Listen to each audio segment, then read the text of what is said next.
Yeah, the champ is on the mic. Struggles ongoing, but I know the battle is the Lord's. Though tears are overflowing, yet my faith remains. In hope I'm pressing onward. No matter what I face, I rise. His spirit leads me on all the way. Lord, I pray, help me say every day that I wake, I will praise you. Every breath that I take, Lord, I will praise you. My daily motion, I'm moving forward. My daily motion, I'm going higher. My daily motion, I'm moving forward. My daily motion, I'm going higher.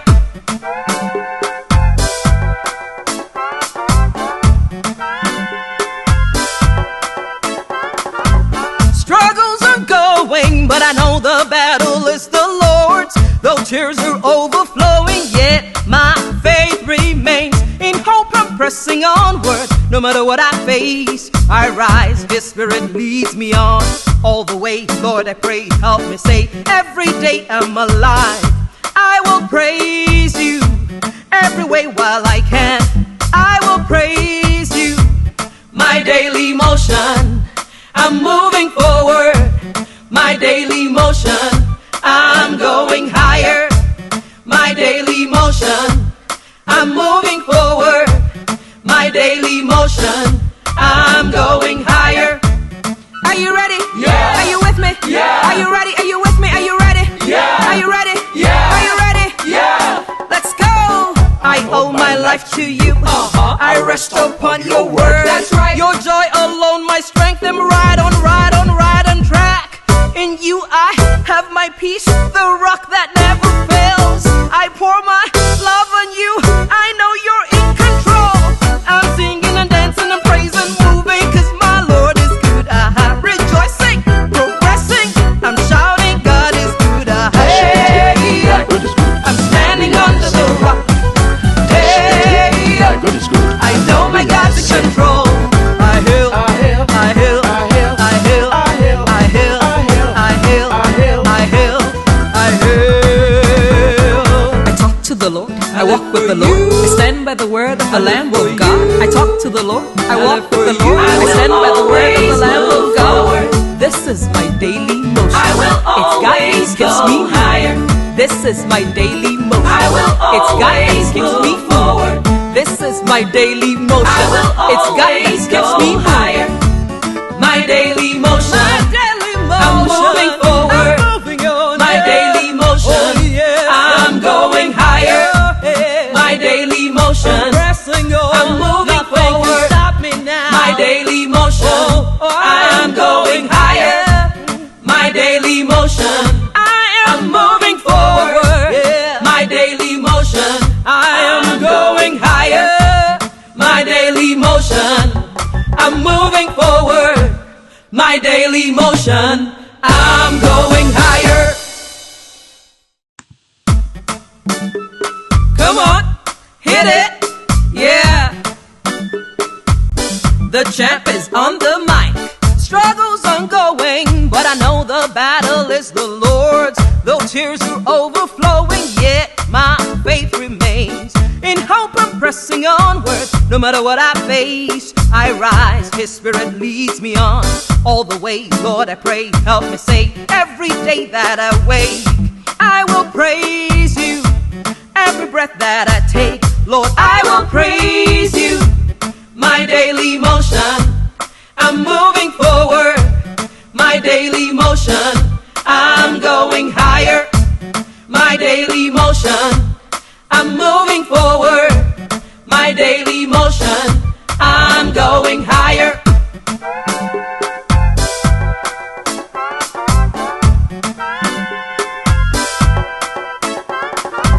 Struggles are going, but I know the battle is the Lord's. Though tears are overflowing, yet my faith remains. In hope I'm pressing onward. No matter what I face, I rise. His spirit leads me on all the way. Lord, I pray, help me say every day I'm alive. I will praise you every way while I can. I will praise you. motion. I'm moving forward. My daily motion. I'm going higher. My daily motion. I'm moving.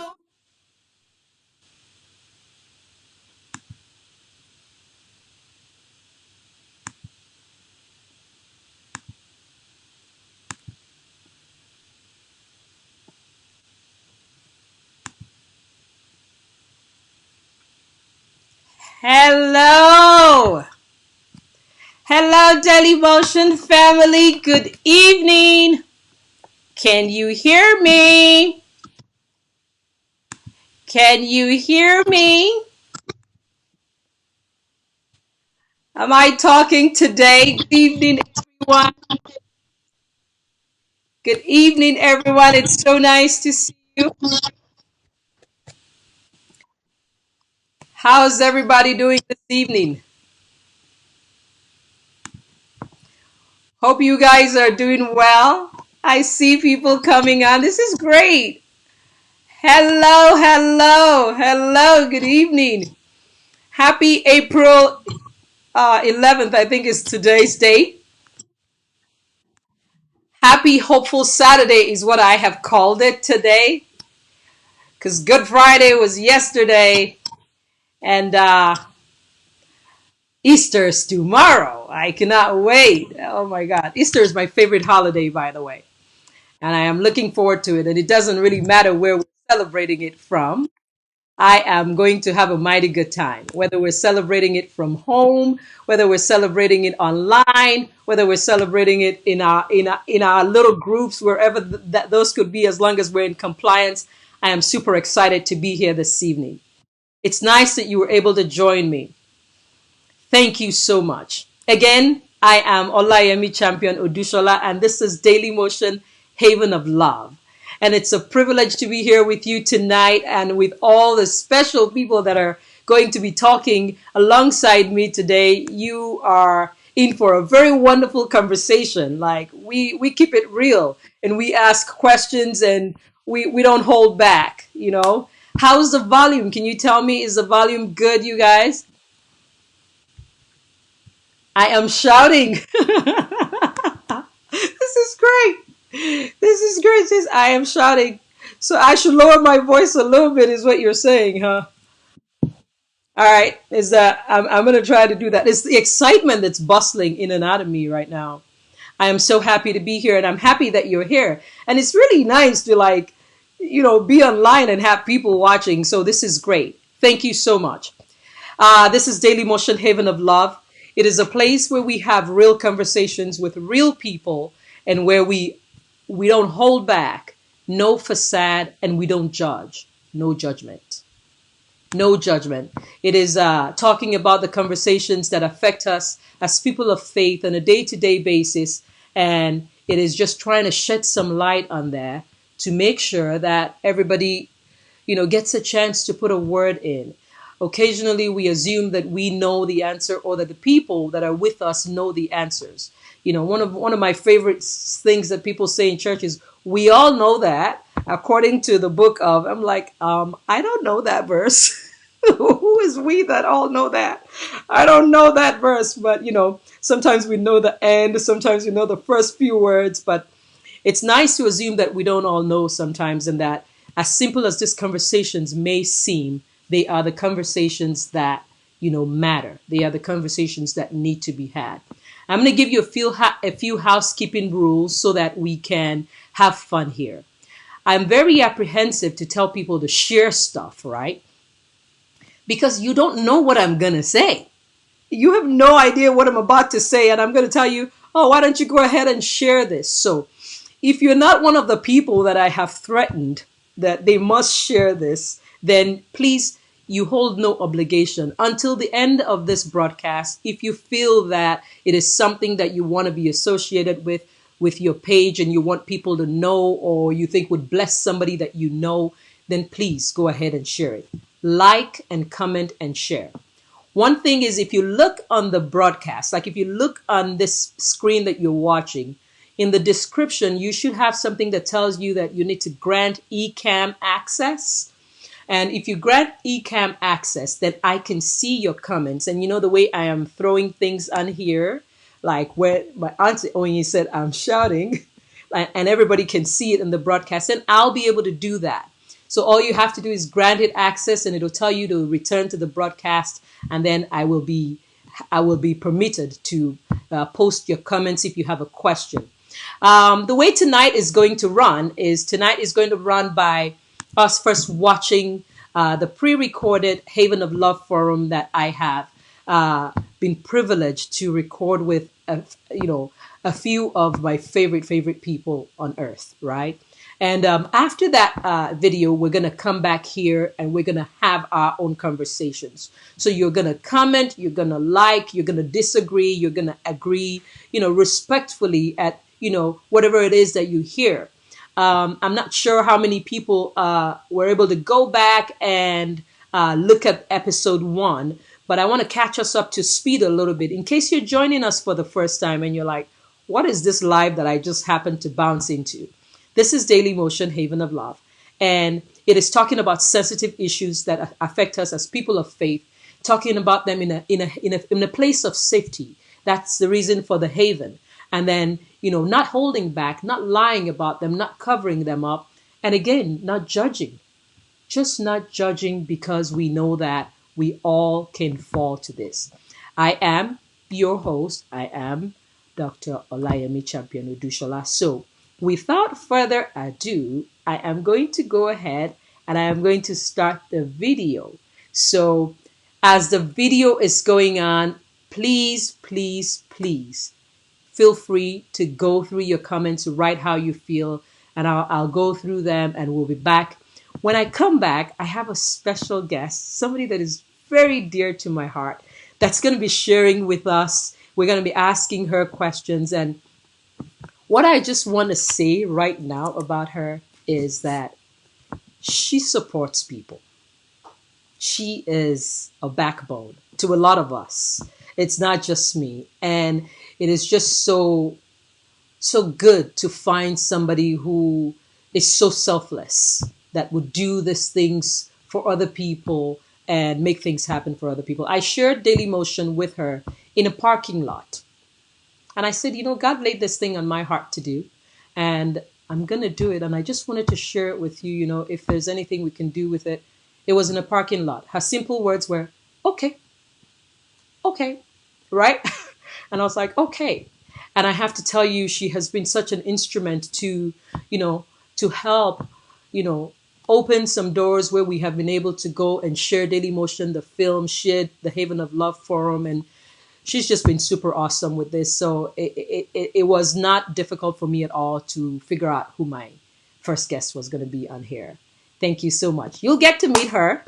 Are you ready for the Haven of Love Forum? I want to see somebody say they're ready. Are you ready? Are we ready? Are we ready? Yes. I see Tammy says she's ready.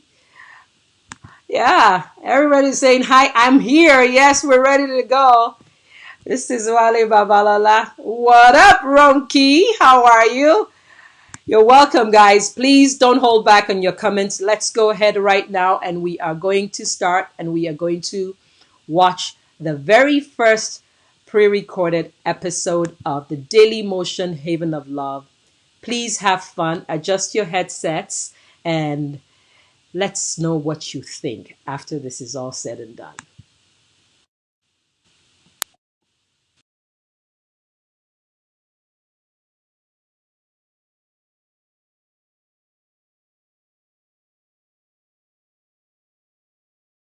This is my daily motion. I will always go higher. This is my daily motion. I will always keeps me forward.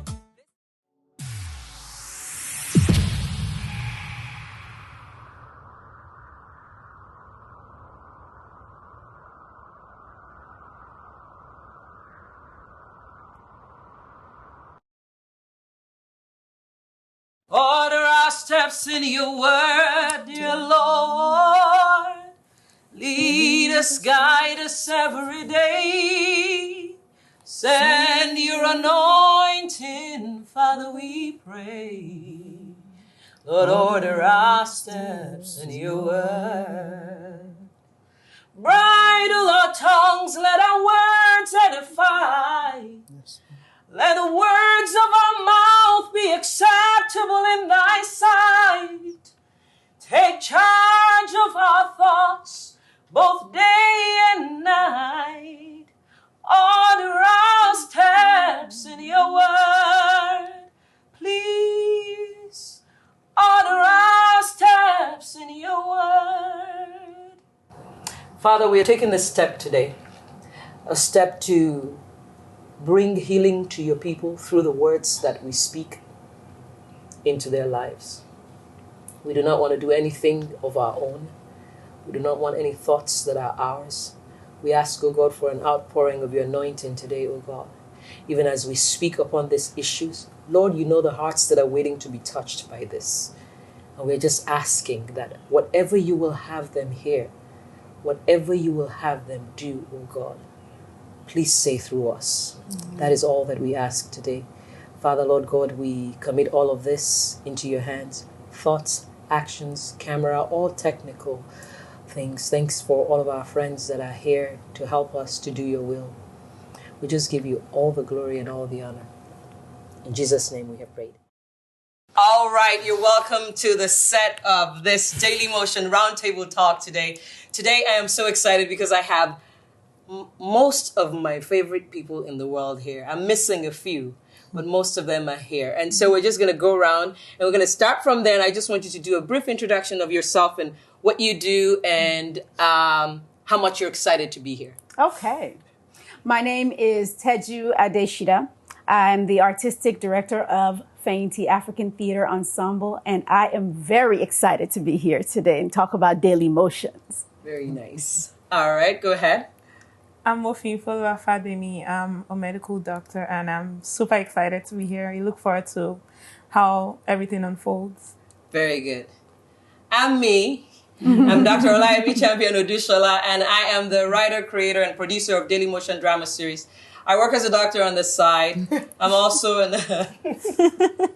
an almost interior decorator and a makeup artist and a set designer and all that kind of good stuff. Yeah, so I'm pretty excited to have real people here talking with me about Daily Motion today, and I know you're going to have a wonderful time. And introduce yourself. Hi, my name is Omorewo Oshe. I'm going to be a sophomore in college, and I'm super excited for this opportunity to talk. Hi, I'm Isoken PI Aiwerioba. I am the Regional Administrator of RCCG North America Region 3. I'm super stoked to be here. Excellent. So we have just finished viewing the very first episode of Daily Motion, and so many things are going on in that episode. And what I just want us to do real quick is, what was that thing? Where did you go, what was that thing? Which part of the first episode? Because there's a lot going on in the first episode, and I'm not going to ask anybody in particular, so just don't all jumping at once. I think the part that took me back a bit was when Soy's wife said to him, "You forced yourself for me." And I was looking at all that bitterness, and I'm like, oh my God, how did they go from being so in love to this, where they really hate each other? So that you can see that, discord just jumping off the screen. That hit me. Any other person? I think I'm looking for that narrative too, because we see this beginning of the relationship and, it's so sweet and they're in love and, and then all of a sudden we see later on, and I'm looking for that middle. I want to know what happened. Where is that? What was the trajectory of this relationship? What went wrong? What went wrong, right. As a child, not a child now, because you're so grown and growing daily before my very eyes. But as still, you're not yet a parent. How does that hit you? The intensity of that fight. What does that do to you as a child? Who is not yet a mother. What does it make you feel? Personally, it's kind of a little daunting thinking about how good they started off and, you know, he was a pastor's kid and they were in love and everything. Lara and Soye do have children, and it's kind of like now their children are in this position they didn't ask to be in, which is a horrible position to be in, and like that's going to stay with them for the rest of their lives. So it's kind of a little daunting on how to choose that right person. And obviously things do go wrong, but it's kind of like, can you fix them together, or is it going to drive you apart? Very good. We're talking about fixing things and choose the right person. So I'm going to go right here to choose the right person because all right, as a young adult who is right about there where you're choosing the right person, what does that do to you when you see such discord in a marriage? Well, I would say sometimes it makes me question a lot of things, even as little as it might be, because I say to myself, there is no perfect relationship, and it's a struggle both of you have to make this work. And it really raises a lot of doubts and concerns and fears to these people have been in this for so long. So what was really the problem? And I'm like, how would mine be? How would I be able to handle these little things? Because you're starting a journey and you really cannot see the future. You don't know what's ahead. You plan a lot of things, but different things face you at different stages in your life. I'm trying to have a life to myself. You're also trying to have a life to yourself. We're trying to come together. So that question of when this faces us, what happens? Well, okay, you're planning on going into marriage. There are a lot of doubts and things you really can't say, okay, this is going to happen. For example, if we're waiting to have kids, we don't want that to happen, but what if that's the case? Or if one of us loses our job, how are we going to react to this? Or if something happens, how are we going to react to this? How is it going to trigger something in me? Or how is it going to trigger something in you that even though, yes, we love each other, but circumstances of things now make or questions our love for each other. Love for each other. I felt like Dr. Teju was going to say something.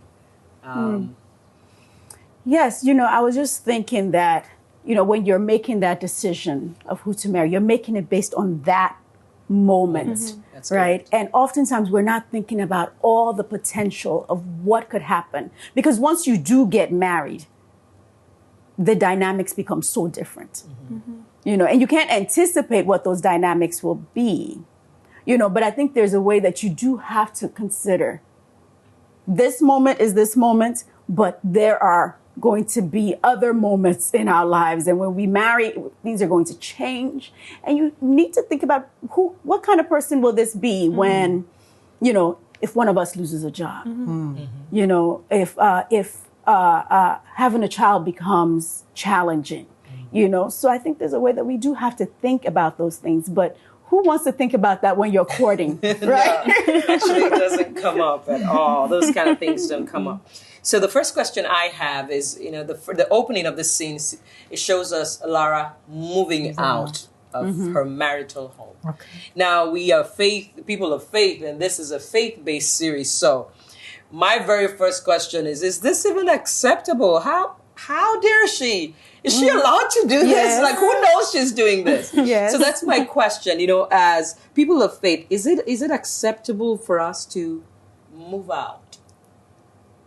Okay. Well, let's say whether it's acceptable or not, it happens. Okay. So I think we need to deal with that reality, that it happens. Is it acceptable? I think under some cases, some instances, it is acceptable. Exactly, and we're going to talk a little bit more about that. But if we were going to the scripture to tell us what is acceptable in marriage and divorce, what does the Bible tell us? Basically, is what I'm trying to figure out. About marriage and divorce? Yes. Well, the Bible does say that God hates divorce, and that only in times when someone has been unfaithful. But the church normally backs that up immediately as soon as they tell you that. The next thing they say is, but you must learn to forgive. So Jesus did 70 times 70 and good stuff like that. So it's assumed that the Christian must fight for their marriage till the very end. Let me go back to what Dr. Ted said about leaving the house. We do minister that nobody should leave. However, for example, in cases of abuse, we always ask that the abused person, the not the victim, but the survivor, must move out of the house first. You know, there was a case like that recently where a spouse was killed by his wife. You must move out first. It's only the person that is alive that can reconcile. That's right. That's right. And we're segueing very greatly into the part of it that excites me is the part where the wife says, "Touch me one more time." One more time. I mean, like, that's loaded, right? Ooh. Yeah. Okay. So, touch me one more time. From your perspective, what does that mean? I think she's just reached her breaking point. Yes, a breaking point. Yeah. What are your thoughts on that? I think his cup is full right now. His cup is full. So basically, touch me one more time is saying that she's been touched before. Yeah. Severally. That's what it is. So this is now we're talking about abuse, and we were just starting to talk about that. And what is abuse? Like, what constitutes abuse? You know, so touch me one more time. Touch, or I mean, what is she talking about? Is my point. Are there different kinds of abuse, and what should we look for? Oh. And PI is nodding very vehemently, so I'm going to go to her for this. There are various forms of abuse. I'm not a doctor, but from my years of counseling, I know there is physical, where someone physically, touches you in a manner that brings harm. There is verbal, where the person doesn't touch you physically, but they use words. And they're just emotional. People say, okay, what's the difference between verbal and emotional? Emotional, they might not use bad words, but they are extremely sarcastic. But the whole essence is that all of them take something from you. They remove your sense of being. They reduce your esteem of yourself as a person. So abuse, oh my God, I have zero tolerance for violence. Zero tolerance. So is there abuse? Yes. And it's more common in the church than anywhere else because of certain teachings of the church that has been twisted to suit the abuser. Yeah, and that's abuse anywhere, church, outside the community. It carries such a negative, impact on not even the person who's abusing the other partner, but the person who's being abused. It almost makes you feel like you can't talk. It silences you in a way, and especially when it's church, you're not supposed to say that. I think we're all supposed to go and sit pretties. What the sense I got until I got tired of it and Daily Motion came out. So this is what I want us to talk a little bit about, with the abuse. So Lara has been touched before. Can I make excuses for Soye? Can I ask you? So when you see the car back out, when Lara pulls out, it takes you into a flashback of Soye, and we actually see him watch a car leave. Right. Now, what are your thoughts about that? What do you think is going on there? This is something that's been modeled. Yes. This is something that he's lived through. Yes. He has seen happen, and it was something that so impacted him that we can see why, not that it excuses anything, but we see the history that has created the person that he has become now. We see that there's an example of something that he has seen and is now living out Yes. in his own life. Yes, and that hits it right on the head. So his wife is moving out, and we see a car moving out. So somebody has moved out before. Now, we don't know who that car was in the car, whether he was maybe he had a first marriage. I'm not saying that. Maybe this has happened before. Maybe this was his home as a child. We don't know. So, but we see, and this just highlights the background. Where are our partners coming from? Right. Yes, where are our partners coming from? So we meet and we fall in love, and I'm going to throw that to Mofiyin, is we meet and we fall in love. How much is the background? What is the role of somebody's background? How important is that? Do we even care when we're in love, we check. Back in the day, I remember that, the first questions that parents ask, especially if you're from an African descent, is who are his parents? Yeah, who are your people, or who are her parents? Where does she come from? Right. So can we speak about that? Like today, how much do y'all pay attention to this type of stuff? I think it's super important. I don't think that can be overemphasized, because I think for me, I've noticed a lot of characters based on the fact that, okay, I've met his parents and I'm like, okay, this makes sense. I see why you act this way. I see. You know what? This makes sense because this is how you grew up. So, I mean, I may not be comfortable with it, but it makes sense to me that this is why this is. So I think it's really important. And if you're not comfortable with it, I think your courtship period is when you need to address it. And also, you also get a feedback from that person why that is that. Is it based on that is how I grew up, or based on, okay, I also accept this? Because that also would also help to see if this person is ready to change. Because if I accept it, then it's going to probably difficult. And if it's based on, okay, this is the environment I grew up in, it's more like, okay, we can actually work on that. I think it really cannot be overemphasized. It's really important. And one thing for me is also, I'm like, okay, for our kids, when we have kids and all of that, if your parents come and my parents come, how do they react to the kids based on how they trained you and how I was also trained? There are some things I won't be comfortable with because that's not how my parents trained me, but your parents are okay with that. Right. So, I mean, for example, I'm not saying that is what it is. Maybe some parents calling kids, oh, big head or this, that. I might not be comfortable with it, but for them, it's like, oh, yeah, that is what it is. So I think it really cannot be overemphasized because that will also cause a lot of discord too. Yeah. Does anybody else have anything to say about that before I start running my mouth? Because my mouth runs. Yeah, it's so funny when she mentioned the big head, because I had two friends who were from two totally different tribes in Nigeria, and one tribe makes fun of themselves a lot, while the other tribe is a bit more sensitive. And every time the mother of the more sensitive one will say to the grandchild, "Wo," and so once she asked me, she said, "What's the meaning of that?" I said, "Oh, it means ugly, but in a loving way."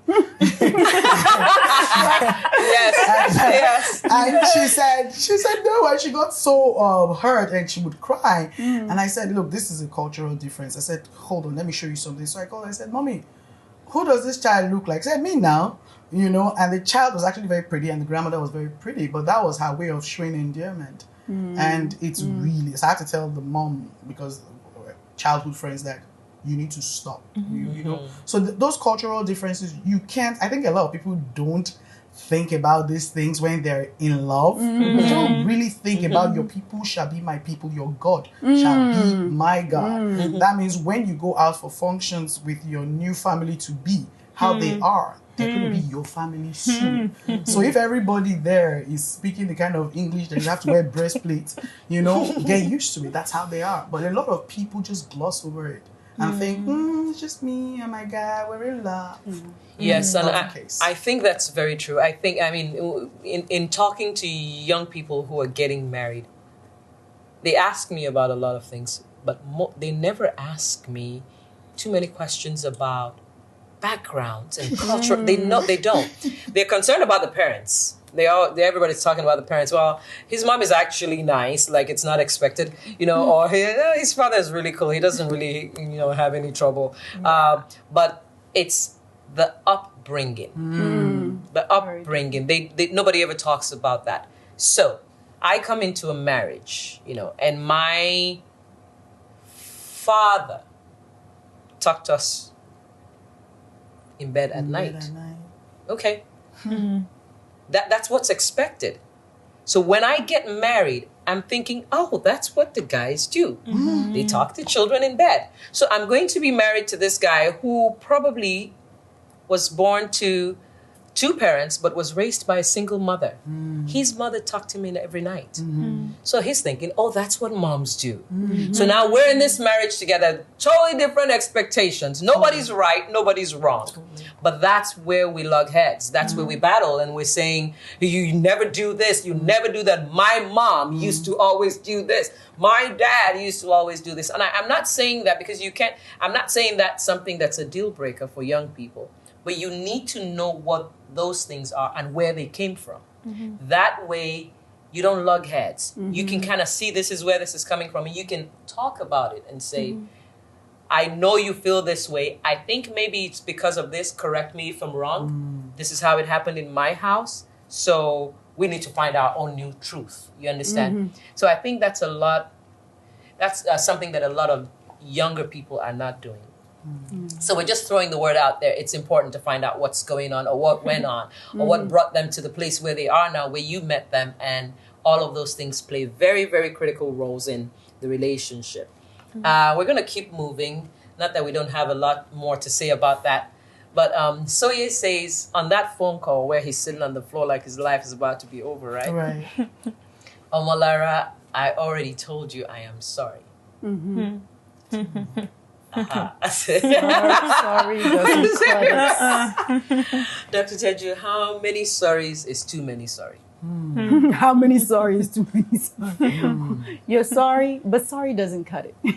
It's not about being sorry. You can feel sorry for what you did. You can feel remorse for what you did, but sorry is not going to resolve what the issues are. So there has to be more than just I'm sorry. There has to be evidence of a real attempt to change, to work through whatever the issues are. And that's really the only sorry that's acceptable. How many sorries? I'm actually looking for a number. I just You want a somebody. number? Yeah. There's a saying that one sorry or whatever once, shame on you, but twice. Shame on me. One sorry is all that is needed. By the second time, you should hold yourself in check. It's a pattern. I'm sorry. By the second one, it's a pattern. And it's, you can slap me once, your excuse is that you were emotional, I said something, things were tough, and I forgave you. If you slap me a second time, there's a pattern. There's a problem that must be nipped in the bud. I'm sorry. I don't even think all once you is, need. I think one sorry is more than It's too many too many sorries. Actually, one sorry is too many think sorries so too. because I think if one- you slap a person, if you slap a person in front of you, that's already indication that there is a problem. But there can be No matter issues. whatever there are issues. Exactly, there are issues. There can be mistakes. That's why I said once. A mistake of a slap. Yes. Funny enough, yes. The 2 times in my life I've ever been slapped were by my siblings that are same mother, same father with me, and they never did it again. They said they were sorry, and they never did it again. If I was going to go with the policy of one is more than enough, there can be mistakes. But once it becomes twice of anything, or 1.5 of anything, it's no longer a mistake. It's a pattern. I think in a marriage it's different. Yeah, I think I agree with that. I agree with both sides of the coin. This is my thought on the issue. If you get slapped once, I hardly know a marriage situation where the wife was beaten once. I can't recollect. Yeah, it just happened once and it never happened again. Beating is different. Oh, no, I mean, touched, however the touch is. Yes. Yeah, whether it's a slap or a pinch or a punch, whatever it is, where the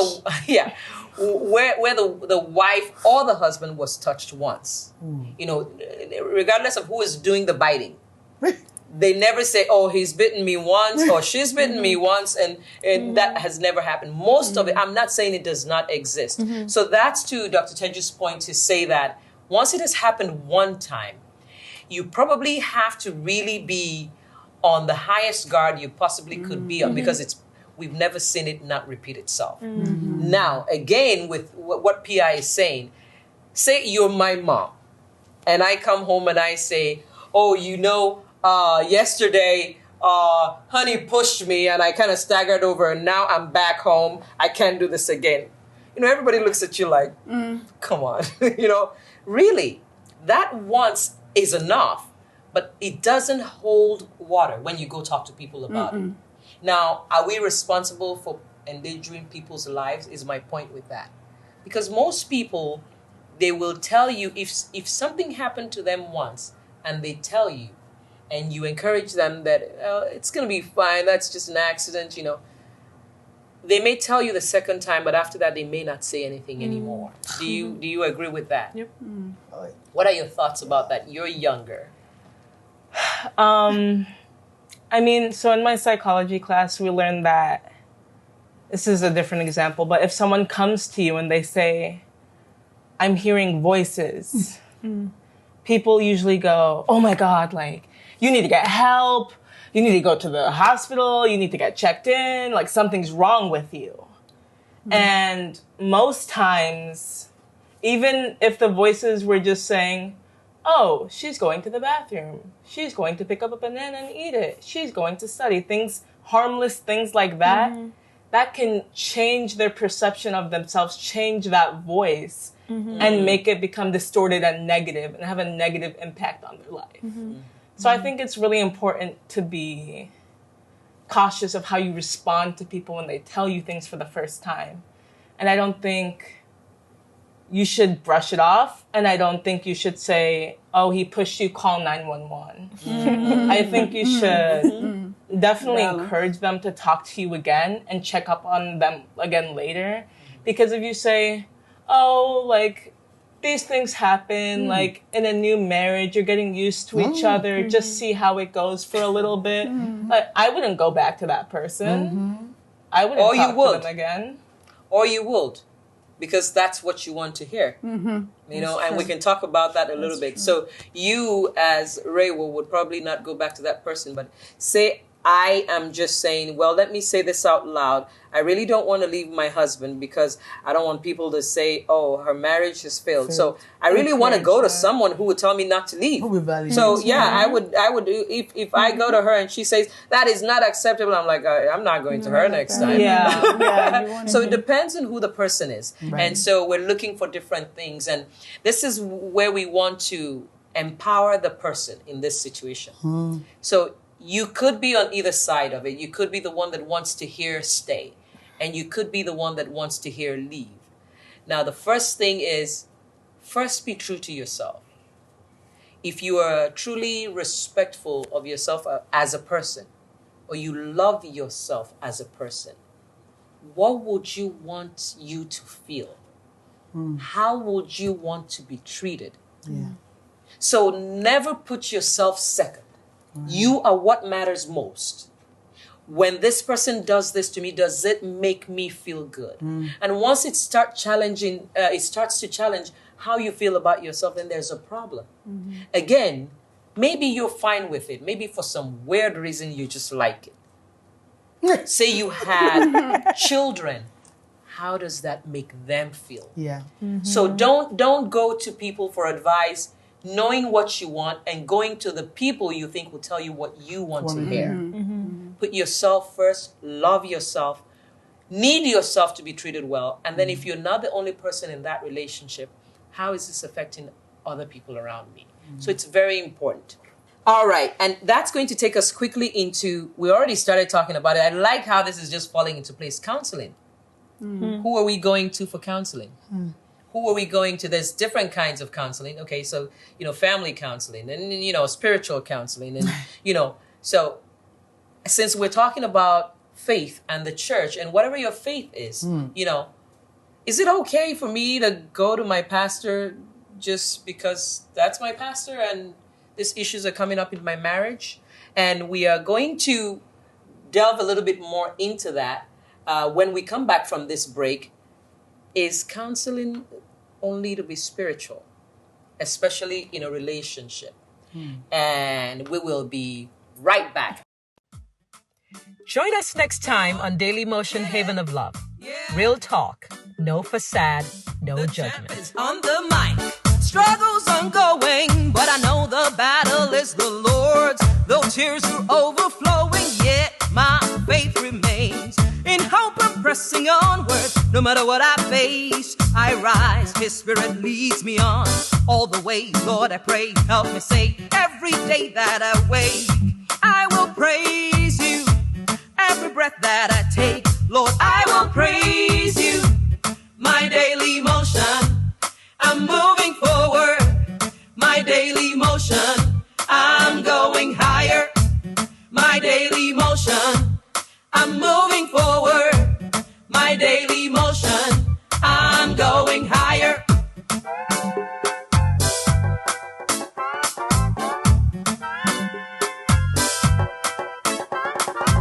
Struggles are going, but I know the battle is the Lord's. Though tears are overflowing, yet my faith remains. In hope I'm pressing onward, no matter what I face. I rise, His Spirit leads me on. All the way, Lord, I pray, help me say, every day I'm alive, I will praise You. Every way while I can, I will praise You. My daily motion, I'm moving forward. My daily motion, I'm going higher. My daily motion, I'm moving forward. My daily motion, I'm going higher. And you are welcome back to this view of the camera. How are we doing? How am I sound? Can you hear me? That was fun, actually. I kind of got a little lost watching that, as though I knew nothing about it. And you guys, can I just say that you guys are on the money, just rolling in the comments, and that was so good. Thank you so much for that thumbs up. Thank you so much. We've already spent 45 minutes here. Can you? Oh my goodness. So we got to get to it because I want the conversation about this. I'm going to, without further ado, bring on my guests, who I have been talking so much about tonight. And you're saying, who is she? Everybody who's been privileged to see my promo probably know who she is already, but it's nice to be able to have her here so that we can flesh out some of the questions that we have. If you're joining us for the first time, this is Daily Motion Haven of Love. It is a safe place to discuss real issues with real people, no facade, no judgment. We're talking about sensitive issues that affect us as people of faith, and we want to make sure that we're not covering anything and we're not hiding anything, and we can have a healthy community that converses about the difficult topics. That's why we're here. So if you still have any questions, any comments, please go ahead and throw them in, and I will do my best to be my own producer. Just make sure I bring them all onto the camera. All right, this evening, it is my privilege to introduce to you by name alone. I'm going to tell you her name. And I'm going to put her somewhat on the spot for her to be able to tell you all the things that she does. Okay? So she's going to be able to share with us all the numerous things that she does, because she does do a lot of things, and she is a lot of things to a lot of people. Like I mentioned earlier, she was very instrumental when I had this vision about Daily Motion. She supported me, and she helped to open some doors where we could, go and, show the film. And I'm forever grateful. So please, I want you to put your hands together, and I want to be able to hear your hands, by the way. I want you to put your hands together for Pastor Foluke Akinosun. And she is here, and say hello so we know we can hear you. Hello, everyone. All right. I can't hear the clapping, guys. I can't.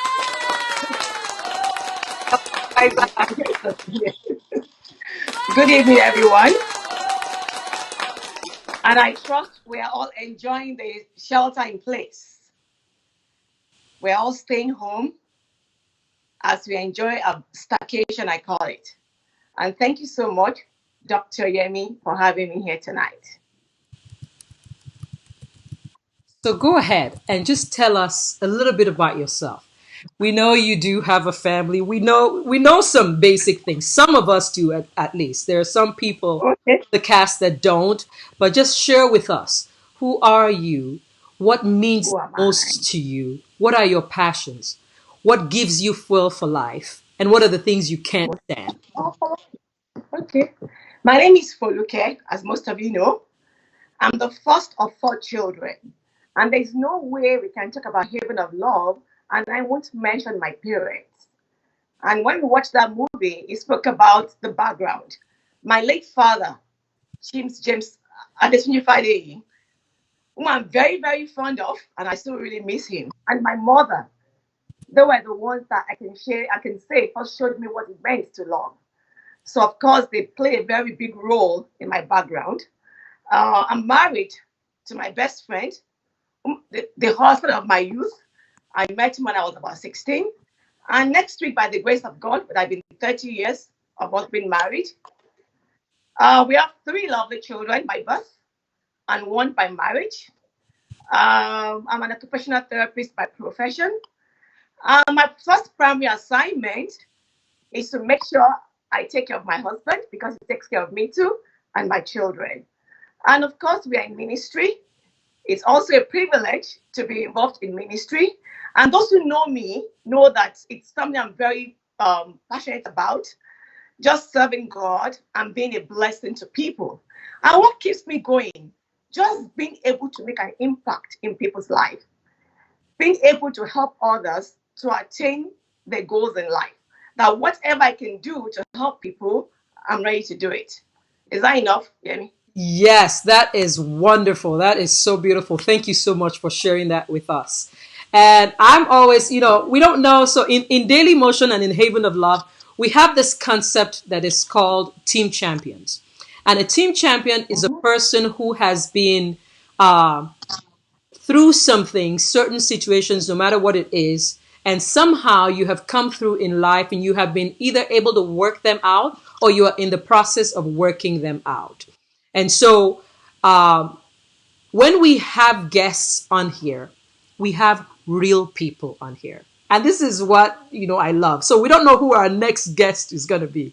Maybe it's going to be you. Maybe you're our next team champion, So, we're looking for people who can tell it as it is. This is what I love about you, because I've had religious and spiritual conversations with you. And what always strikes me about you is that you don't rub us on the head with it is well. You're able to, in my language, they say "kan abe loju" or "kan abe oju abe niko." That means she's able to hit the nail on the head, about the real issues that we face. And so it is such a beautiful thing. I like you. You're forever a team champion in our community, and I love that. Thank you so much for being here tonight. Thank you. And my daddy's saying hi to you. My daddy's saying hello, Pastor Foluke. I don't know if you can see that. And Deborah is saying hello. Your daddy, my big brother, and my pastor. Yes.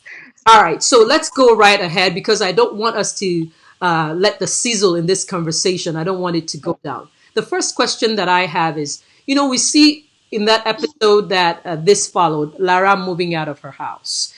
From a spiritual counseling standpoint, is this ever okay for us as Christians? I would rather she moves out than for us to be called that she's dead.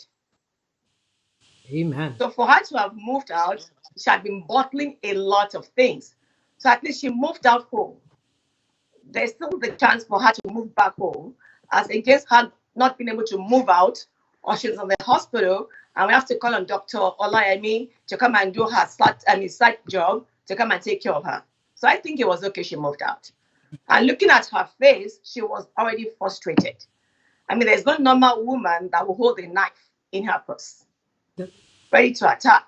So she was frustrated, and that was the best thing at that time. And thank you so much for that. There was a comment earlier that where somebody was telling, I think it was Auntie Nikki, that was telling us that in the case of abuse, that it is all right for people to move. And I think that's the same thing that you're trying to say, is that when the situation has gotten to the point where somebody's life is in danger, whether it's because of abuse or not, or whether the anger has just mounted up to that point where this person can do anything. It's so cool that you saw that her eyes didn't look like that was the real face that she carries in normal life. She was at a point that she may not have been able to be held accountable for her actions, for what the next actions are. And so she was, and so you thought that it was safe for her to move out at that time. One thing that I want to highlight is, because we know that we're all in different places in our walk of faith. And so if somebody, there are people who believe we shouldn't move out. There are people that I have spoken to and they have said, you know what, it's just a cold season. You just stay there and you have to work it out. One thing that I want to point out as the writer of the series is that that lady was moving out of the home. She was leaving her home. She was not leaving her marriage at that point. Obviously, because when you go on to watch the series, she was saying, you need help. Our marriage needs help. So she had not left the marriage, because for her to still be open enough to say that if you get help, then we'll talk, then it means that she's leaving room for some kind of reconstruction to happen. So, having said that, though, in the case of abuse, should we even leave that room? Should we even say, go get help and come back and let me see if you won't hit me again? That's one of the sensitive questions that I have not been able to answer. And I don't know if you can shed some light on that. In fact, I know that we have actually had people stay in our house, maybe the wife, for a couple of days, so they can calm down.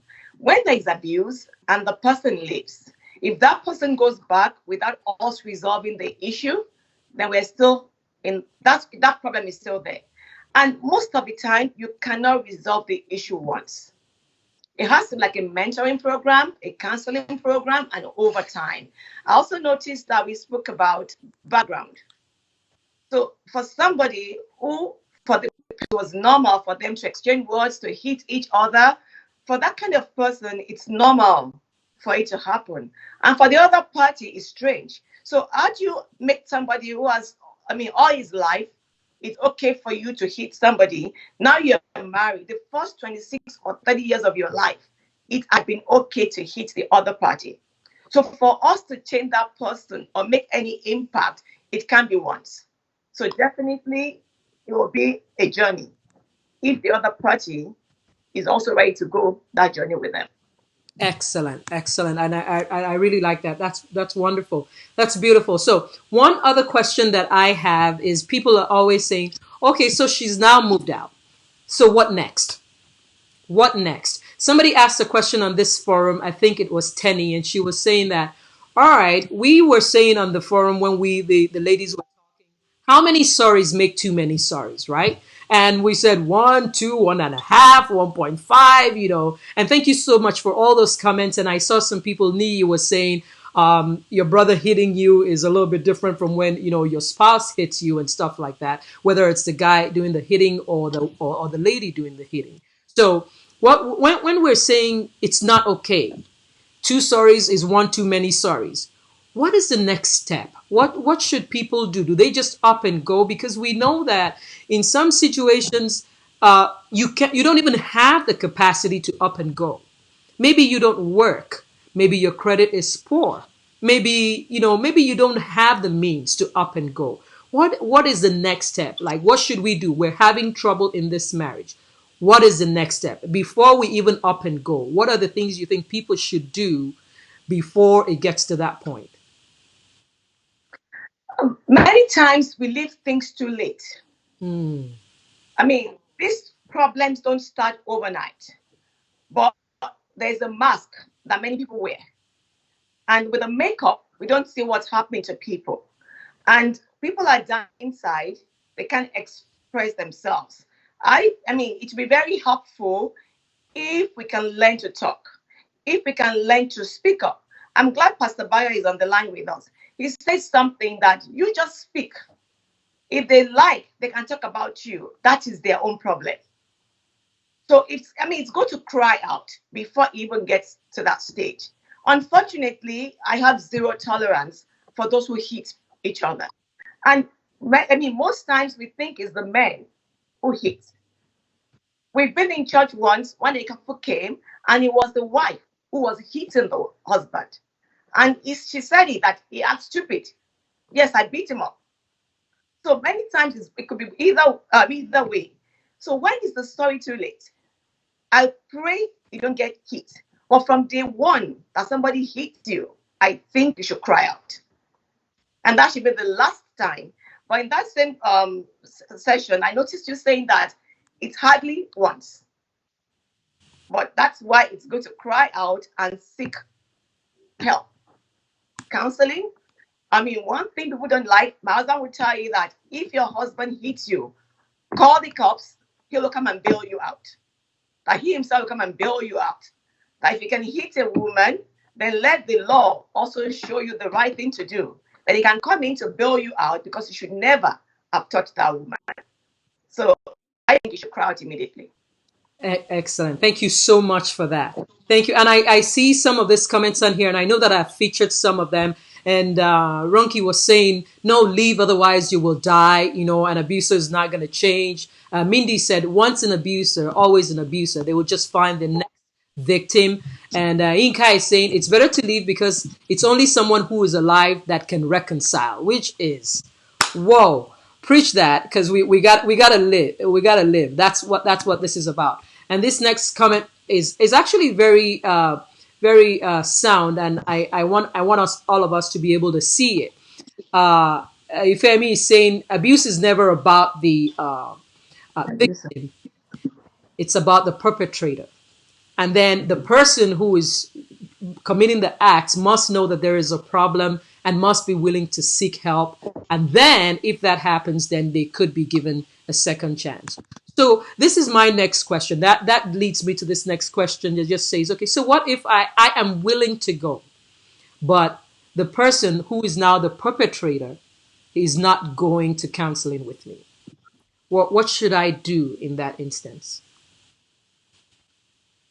In that particular, movie that we watched or scenario, Lara had moved out, and Lara told her husband that I'll come back, but you need to seek help. So sometimes we just have to stand our ground. I know that people will say, as a Christian woman, you should go back there. You're not divorcing your husband. It's something temporary, so we can resolve the issue. Sometimes we have to set the boundaries. And part of you saying, no, I'm not going back until you seek help. That's part of the boundary. And because you love the person, you care, that's even why you're taking those steps. You don't have to go through that if you don't want to do that. Right. But you're saying, I'll give it a second chance, but let's work at this together. So I think you should still go for your counseling. I have daughters. If they have to go to that, God forbid, I will still insist on going for that counseling. So you've heard it, guys. You've heard it, and I think that's a very good thing to say to people, because what I believe is there's always two sides to this coin. So That's correct. It's not only the perpetrator that needs help. There is a part that each party is bringing into the relationship. There is no angel versus devil. We are all just a mix of both in different variations. So maybe by you going for some kind of counseling, for some kind of help, you will learn new ways, or you will acquire new skills as to how to deal with the situation that you have. Okay. And it will open your eyes, help you to process some things, and then you can decide if, it is to stay on and try to work it out with the skills you now have, or if you assess it and you think the skills I have now are only going to lead to my death. Maybe I should, vacate for a little bit and come back.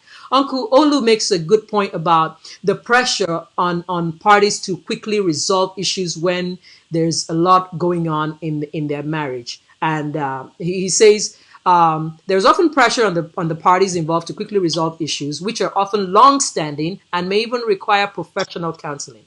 And that's my question is, when we're talking about these things, because I feel comfortable with my pastor, am I supposed to just go to my pastor so that he counsels me, or is counseling only to be spiritual? I think that was the question we left off with on that forum today. So it's like when you're ill and I decide to just pray, I don't go to the doctors for more assistance. There's nothing wrong in going for counseling and letting your pastor know that you're in counseling. Most of the time, they can work together. And we have Christian counselors too. But using all these resources will help your marriage, will help your well-being too, and your sanity, which is very important. Very, very good. So, what we're saying is that it is not just, the spiritual counselors that have an insight into when relationships go wrong. They have their spiritual place to address.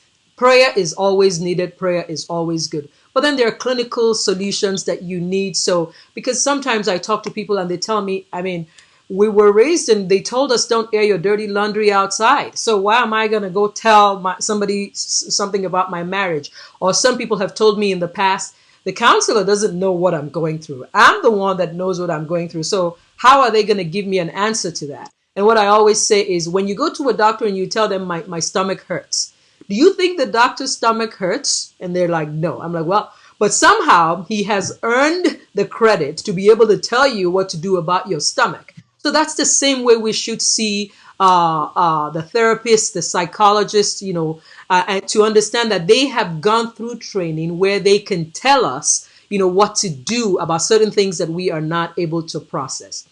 One thing that I want to say before we leave this topic and go to something else, I like this comment. Teju says, I think an abuser can change. No one is irredeemable, and the truth is never say never, because we know of some very, very few scattered and in between relationships where it was bad and now it's good. So anything that has a never in it or that has an always in it is always a lie anyway. So there's no never and no always, so there are exceptions. So her point of view is that she thinks that an abuser can change.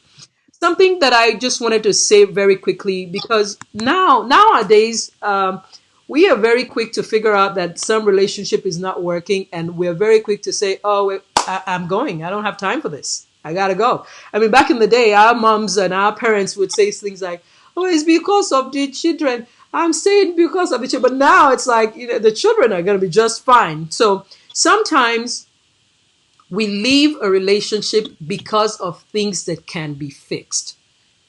So we're talking two different things now. If somebody is getting abused, if it's getting to a point where it looks like somebody is going to lose their lives and stuff like that, then we need to move.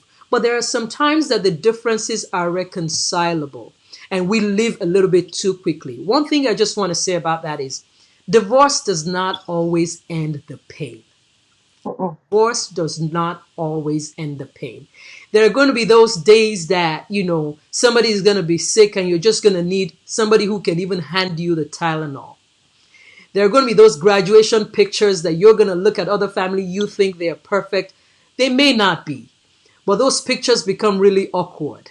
There's going to be the wedding day when we're going to try to figure out who sits in this chair, who sits in that chair, and it all gets really emotional. So if it is because of something that can be fixed, we encourage people to seek counseling, seek help. If it is something that cannot be fixed, then hey, it cannot be fixed. I lied because I'm going to ask you one more question about this. Should I be punished because I got divorced in the church? So, for example, if I am a worker or I volunteer in church, and now I've gone through a divorce, should I be reprimanded or should I take some time off? What is the position of the church on how that should be handled? For the church, we have GOs of churches who have divorced and they've remarried and they're still pastoring and leading people. So who is going to punish them? So when we as a church now decide to punish people that come to church who are divorced, I think we've left out the love of God.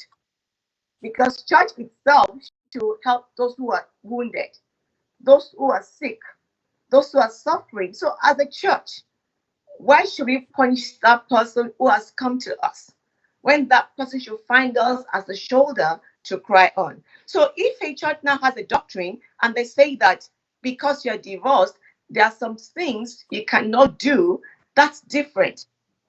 But even if the church says that, it still will not take away the giftings of God upon your life. Mm. Maybe the pain is what you're going to bring into ministry and help those who are coming behind you. I don't think the church will punish anybody who's gone through that, but rather the church will help people through that pain so they can still fulfill their purpose in life. Very good. When we have pastors who have been divorced by second marriages, I don't want to mention names, but there's one of them I see a lot of, and she's doing her work. Same with the husband. So it's between them and God, but we as the church, let's do the healing part and help people to stand. We don't want to lose people. For that one sheep, Jesus Christ went after that person. I like that actually. I do like that. I like that. That it's not a write-off. It's not a write-off. It's not a write-off for us. And the stance that I have about this is, when I learned psychology, I think it was my first semester in college, and they had put on a list, the list of the most stressful life events. Number one on that list then was death, and number two was divorce. So that was really eye-opening for me because I was still very young. I was like, "Oh, you're kidding," because this person is really mourning somebody else. Not that Right. they left the world, but they have left their lives. So at that point, this person is very vulnerable. They're probably questioning their own actions. They're probably wondering whether they could have done certain things right. They could have done a different thing. Maybe they could have taken a different route. And when they now come to us as the church, and that time is when we should know that they are most vulnerable, and we should open our eyes wide and say, you know what, just sit right here and cry. It's okay. Let me just hold you so you can cry. Let me, and sometimes people would see, they perceive it as though the church is saying, oh, you have done something wrong, and so we have to, let's just have you sit down for a while until you get good with God again. So I think that it has been interpreted in a different way by the community. So maybe we need to be a little bit more sensitive in what we are trying to do. Plus, when you've gone through such a traumatic experience anyway, you have to heal. Like, you need time to let it sink. You need time to acknowledge it. And you need time to now start to move on from there. And sometimes for us as people, it is in our doing that we heal. We're like, if I just keep doing what I'm doing, I'll forget this is going on. But we can't forget this is going on because it's a big deal. It's going on. So in the expression of the reason why we want people to maybe take a break or sit down for a while, we should make sure that they understand the purpose of that is what I think. Were you going to say something? Yes, and I think even we as a church, we have to be careful that we don't drive people away. We have to make sure that they feel comfortable around us, because many times we condemn them. And even for nobody planned to divorce, well, that's my belief. So for that to have happened in their lives, we should be there to support, to make sure they're still standing. Very, very good. Very, very good. Thank you so much. I am going to feature this comment. My Auntie Yemi says no. Counseling should be both spiritual and professional. Some people who abuse other people have anger issues. So and that was in relation to the question that I asked before about should I only get counseling from my pastor and things like that. All right, we're going to move away from that a little bit to something very spicy. Of course, we're not going to be able to touch everything that happened in that scene. And you can always come back next week because there's going to be more conversations. We have 17 minutes left and we're going to close out. But I wanted to talk a little bit about while they were in counseling, there were some things that came out that Lara said. Lara said, he keeps checking on me, checking my email, checking on my stuff, or coming to my work. And somebody had asked a question on this forum before that said, how do you identify the red flags? How do you even know that this is going to happen? You had mentioned before that this is not the first time this is showing up. So we should not all be pretending like we got caught in the light, right? So how do we look for these things, and how do we interpret these actions when people are quote unquote checking up on us? Oh, that's a tough one. But I think that it has to do with trust. Because many times we condemn them. And even for nobody planned to divorce. Well, that's my belief. So for that to have happened in their lives, we should be there to support, to make sure that they're still standing. And what did I do that's making my husband or my wife not to trust me? Or has there been a breakdown in communication? As are you maybe you're gradually drifting without realizing it? Because if you're friends, if you talk all the time, you do things together, you would notice all those subtle changes. And when it starts happening, do we talk at all? Because if we talk, and I know our culture, we don't have mentors or peers that we even talk to. Do you bounce things by others and check and see what am I doing wrong? I still believe that a lot of things can be resolved if we address them immediately. Or again, that issue of seeking counsel. Like they will say, don't ask for yourself.